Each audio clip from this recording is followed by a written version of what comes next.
كان واحد القصه فيها واحد الاشارات بالغه مزيان واحد يديها في بالو، الله وعسى تحيا فينا الهمه. كان هو في الحرب ديال الفيتنام، امريكا تتقتل في الفيتناميين، وواحد الفيتنامي عايش في امريكا. قال كل نهار تيمشي تيوقف قدام البيت الابيض، كل نهار تيدير وقفه بوحدو، وقفه احتجاجيه.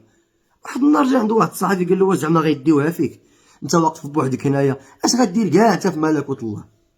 قال له الحاجه وحده اللي غنربح هو انني انا ما غنتهجنش، انا ما غيردونيش بحالهم، والقضيه ديالي عمرها ما تموت في قلبي. هذا هو القصد وهذا هو الاصل، هذا الشيء علاش بغينا. اما القدس ولا فلسطين ولا ناس غزه لهم ربون يحميهم. راه هذاك الشيء اللي كيقولوا فيه وهذيك المحن اللي كيعيشوا راه هي اكبر منحه.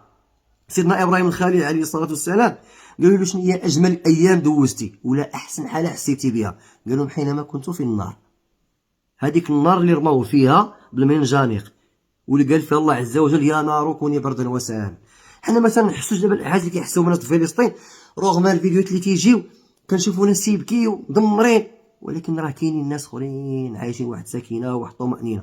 وهذيك الحاله حاله ضعف كتجي لاي واحد. جات لسيدنا رسول الله صلى الله عليه وسلم فشوف الولد ديالو سيدنا ابراهيم وبقى تيبكي، ان العين لا تدمع وان القلب لا يخشع وان على فراقك يا ابراهيم لمحزونون. عادي هذيك الحاله، ولكن المشكله هو الحاله ديالنا حنا الا عشنا مع هذا الوضع ديالنا واستسغناه وعجبنا الحال راها كارثه وراها طامه. غير باش ما نساوش بان القضيه باقا كاينه، ما نساوش بان الجزء من امه سيدنا رسول الله صلى الله عليه وسلم لا زال يباد. ما نساوش بان راه كاين رضاع، كاين نساء، كاين رجال، كاين مسنين، كاين شجر حجر حيوان، كاين اباده مطلقه. الغزه واحد بقعه صغيره من ارض الاسلام كتطحن على مرأى ومسمع من العالم ولا احد يحرك ساكنه.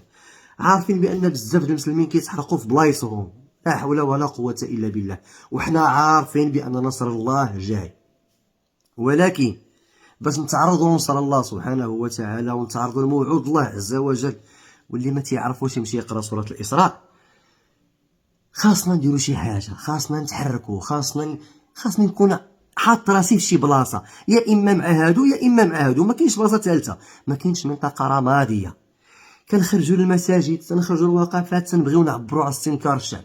كتلقى واحد دايز في الدرب كانه ماشي معاك كاع. واش هاد الناس هادو اللي كيموتوا كيجيوك شي حاجه ولا ما تيجيوكش؟ يعني واش القضيه قضيتك ولا كتعتبر راسك انت براني على هاد الطريقه هادي؟ هذا راه مشكل كبير. راه الله عز وجل غادي يحاسبنا على هذا الامر هذا، باش كل واحد باغي يشوف هذا الفيديو هذا يعرف بان الامر ماشي ساهل. راه كنا موقوفين قدام الله عز وجل وغيسولنا على هذه المرحله في حياتنا. باش نصرتي خوتك راه ما قلناش هز السلاح وسير تقتلهم، عارفين لا حول ولا قوه الا بالله. ولكن عباد الله، واش الواحد ما قادش يوقف ويستنكر، يوقف ويهز يديه ويدعي؟ راه بزاف هادشي بزاف. نصر الله جاي جاي جاي، وكل واحد فينا يشوف فين بلاصي راسو. اليوم الدنيا ودايزه باش معط الله وكيدوز بالزربه، وغدا اخره وحسابه مقامات. وسعدتك فاعل الخير، اللهم سعد رزقنا حسن الخاتمه. السلام عليكم ورحمه الله.